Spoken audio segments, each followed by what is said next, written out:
तो आपका हमारे YouTube channel Uttarakhand next exam में मैं राघव आज आपके सामने फिर से उत्तराखंड वन दरोगा हेतु स्पेशल सीरीज जो चल रही थी हमारी उसके लिए एनसीईआरटी क्लास 10 का चैप्टर 8 लेके आया हूँ।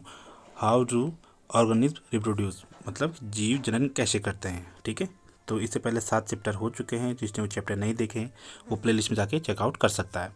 और जो दोस्त नए हैं उन्हें बता दूं मैं, इस पर हम अभी वन दरोगा और वीडियो की तैयारी चल रही है, तो आप हमारे चैनल को सब्सक्राइब कर सकते हैं जिससे आपको आने वाली वीडियोज़ का नोटिफिकेशन मिलता रहे। और बेल आइकन जरूर दबाएं। इसमें बहुत सारे लोग ऐसे हैं जिनने अभी तक चैनल को सब्सक्राइब नहीं किया हुआ है और वीडियो देख रहे हैं, तो भाई अगर आपको वीडियो पसंद आती है तो चैनल को सब्सक्राइब भी कर सकते हैं। ठीक है, वो फ्री है। तो पहला सवाल है आज का, नीचे दी गई जीवों को सूची में वे कौन से जीव हैं जो अलैंगिक विधि से जनन करते हैं, मतलब असेक्सुअल मेथड से रिप्रोडक्शन करते हैं। ऑप्शन आपके सामने, ये आपके सामने केला, कुत्ता, ईस्ट और अमीबा, ये आपके सामने स्टेटमेंट है और ऑप्शन आपके सामने रखे हुए हैं नीचे, और आप अपने ऑप्शन कमेंट कर सकते हैं। और जो राइट आंसर है इसका क्या है, ऑप्शन बी।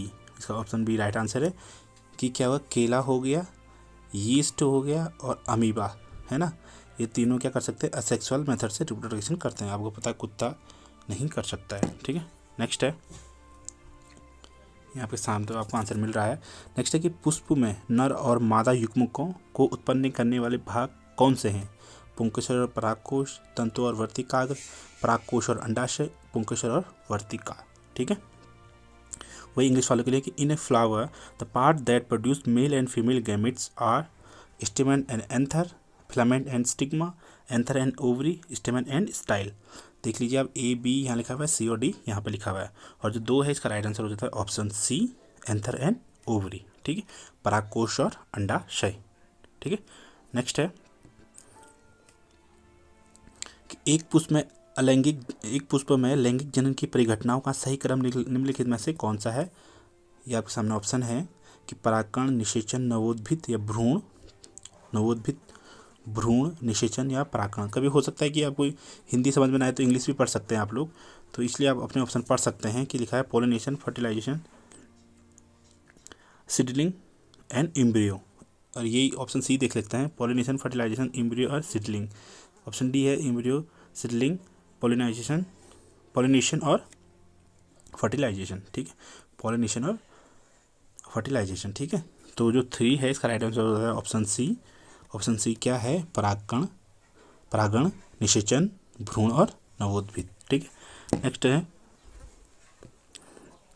जनकों से संतति में संप्रेषित होने वाला लक्षण किसमें विद्यमान होता है।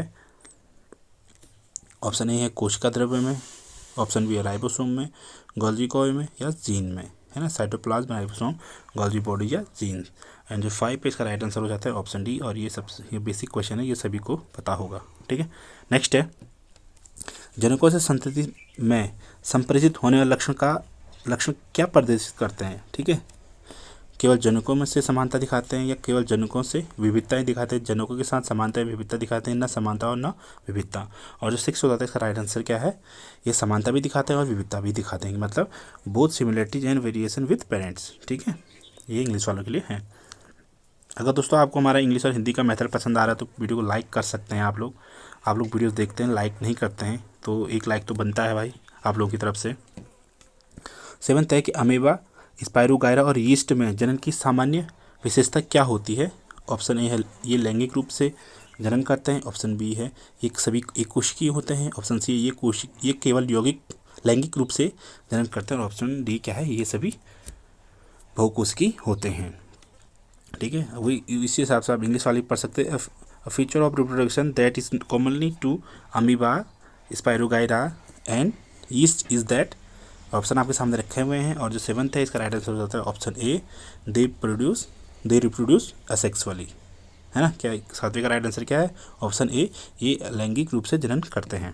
नेक्स्ट है, स्पाइरोगायरा में अलैंगिक जनन किसके द्वारा होता है, तंतुओं को छोटे छोटे टुकड़ों में तोड़कर, एक कोशिका को 2 कोशिका में विभाजित होने पर, एक कोशिका का अन्य कोशिका में विभाजित होने पर, और पुरानी कोशिकाओं में से नई कोशिका का बनने पर। In spirogyra asexual reproduction takes place by, है ना। और जो 8th है इसका राइट आंसर क्या है, option A, breaking of filament into smaller bits. ठीक है, मतलब तंतुओं को छोटे छोटे टुकड़ों में तोड़कर।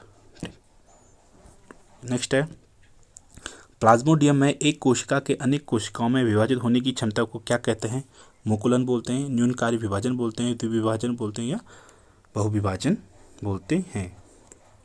वही सेम इंग्लिश वालों के लिए the ability of a cell to divide into several cells during reproduction in plasmodium is called budding बोलते हैं, बाइनरी फ्यूजन बोलते हैं, मल्टीपल फ्यूजन बोलते हैं, रिप्रोडक्टिव डिवीजन बोलते हैं, रिडक्शन डिवीजन बोलते हैं। तो जो 9th है इसका राइट आंसर हो जाता है ऑप्शन डी मल्टीपल फ्यूजन। क्या है? बहुविभाजन। ठीक है, 9th का राइट आंसर क्या है? Option D. नेक्स्ट है पुष्पी पौधों में जनन अवस्थाओं का सही क्रम कौन सा है? युग्मनज, भ्रूण, नवोद्भिद, युग्मनज, युग्मक, भ्रूण, नवोद्भिद। ऑप्शन सी है नवोद्भिद, भ्रूण, युग्मनज और युग्मक, और ऑप्शन डी है युग्मक, भ्रूण, युग्मनज और नवोद्भिद। और जो 10th हो जाता है इसका राइट आंसर हो जाता है ऑप्शन ए गैमीट, जाइगोट, एम्ब्रियो और सीडलिंग। ठीक है, 10th का राइट आंसर क्या हो जाता है? ऑप्शन ए। नेक्स्ट है राइजोपस में उन नलिकाकार सूत्र जैसी संरचनाओं को क्या कहते हैं जिन पर बीजाणु धनियाँ लगी होती हैं? इनको बोलते हैं तंतु बोलते हैं, इनको हाइफी बोलते हैं, इनको राइजोट्स बोलते हैं, या इनको मूल बोला जाता है। और जो 12th है इसका राइट आंसर हो जाता है ऑप्शन बी, इनको बोलते हैं हाइफे। ठीक है, नेक्स्ट है कायिक परिवर्तन द्वारा नए पौधे निम्नलिखित में से किससे बनते हैं? ऑप्शन आपके सामने रखे हुए तना, जड़ और पुष्प, तना, जड़ और पत्तियां, तना, पुष्प और फल, तना, पत्तियां और फूल, पुष्प। वही सेम इंग्लिश वालों के लिए the vegetative propagation refer to formation of new plants from stem, root and flower, stem, root and leaves, stem, flower and fruits, stem, leaves and flowers. And the 13 right answer is option B, stem, root and leaves. ठीक है, next है परागनली की लंबाई निम्नलिखित में से किन किन के बीच की दूरी पर निर्भर करता है? वर्तिकाग्र और परागकण और वर्तिकाग्र का ऊपरी सतह, वर्तिकाग्र की ऊपरी सतह पर परागकण और बीजांड, पुंकेसर के भीतर परागकण और वर्तिकाग्र की ऊपरी सतह, या ऑप्शन डी वर्तिकाग्र की ऊपरी सतह और वर्तिकाग्र का निचला भाग। और जो 15 हो जाता है इसका जो राइट आंसर हो जाता है वो क्या हो जाता है? Option bee pollen grain on upper surface of stigma and ovule, मतलब वर्तिकाग्र की ऊपर सतह पर परागकण और बीजांड। ठीक है, नेक्स्ट है लैंगिक जनन के फलस्वरूप उत्पन्न संतति में अधिक विविधता पाई जाती है क्योंकि लैंगिक जनन एक अधिक समय तक चलने वाली प्रक्रिया है। ऑप्शन बी आनुवांशिक पदार्थ एक स्पीशीज के दो जनकों से आता है, ऑप्शन सी आनुवांशिक पदार्थ दो विभिन्न स्पीशीज के दो जनकों से आता है, और ऑप्शन डी आनुवांशिक पदार्थ अनेक जनकों से आता है। सेम इंग्लिश वालों के लिए है। और जो 20 है इसका राइट आंसर हो जाता है आपका ऑप्शन बी। ऑप्शन बी क्या है? The genetic material comes from two parents of the same species. ठीक है, 20 का राइट आंसर क्या है? Option B. ठीक है, नेक्स्ट है जीवधारियों के लिए जनन करना अनिवार्य है ताकि व्यष्टि जीवित बना रहे, ये अपनी ऊर्जा आवश्यकता की पूर्ति कर सके, वृद्धि को बनाए रखें, पीढ़ी दर पीढ़ी स्पीसीज की निरंतरता को बनाए रखें। ठीक है, सेम इंग्लिश वालों के लिए है। आप ऑप्शन पढ़ सकते हैं अपना, और जिसे दिक्कत होती है पढ़ने में तो वीडियो को पॉज कर सकता है ना, जिससे आप अपना क्वेश्चन पढ़ सको। और जो 21 इसका राइट आंसर हो जाता है ऑप्शन डी। इसका राइट आंसर क्या है? पीढ़ी दर पीढ़ी स्पीसीज की निरंतरता को बनाए रखना। क्या है? पीढ़ी दर पीढ़ी स्पीसीज की निरंतरता को बनाए रखना। ठीक है, नेक्स्ट है स्त्रियों में वह घटना कौन सी है जो जनन प्रवस्था के प्रारंभ को परिलक्षित करती है? In human females an event that reflect onset of reproductive phase is, आप बता सकते हैं growth of body, change in hair pattern, change in voice, या मैचुरेशन, या रजो धर्म। और जो 23 है इसका राइट आंसर क्या है? ऑप्शन डी रजो धर्म, मैंसुरेशन। ठीक है, 24 है पुरुषों में वृषण कोष के भीतर स्थित होते हैं क्योंकि इससे सहायता मिलती है किसी मैथुन प्रक्रिया में, शुक्राणु बनने में, युग्मकों के आसानी से स्थानांतरण में, या उपरोक्त सभी, है ना।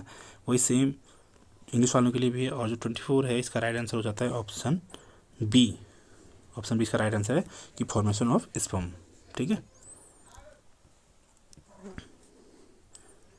नेक्स्ट है, यौनारंभ पर वृषणों का निम्नलिखित में से कौन सा क्रम सही नहीं होता है। ये आपके सामने स्टेटमेंट रखे हुए हैं।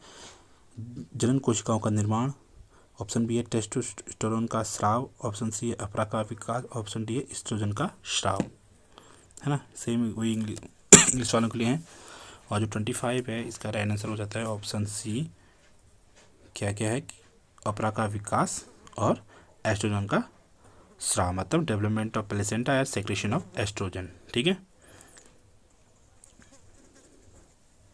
ये टेस्टिस की, ये देख सकते हैं आपको, ठीक है। 25 का राइट आंसर क्या होता है ऑप्शन सी। नेक्स्ट है कि नर जननांगों के विभिन्न भागों में शुक्राणुओं के परिवहन के लिए सही क्रम कौन सा है। वृषण, शुक्रवाहक, मूत्रमार्ग, वृषण, मूत्रवाहिनी, मूत्रमार्ग, वृषण, मूत्रमार्ग, मूत्रवाहिनी, वृषण, शुक्रवाहक, शुक्र मूत्रवाहिनी।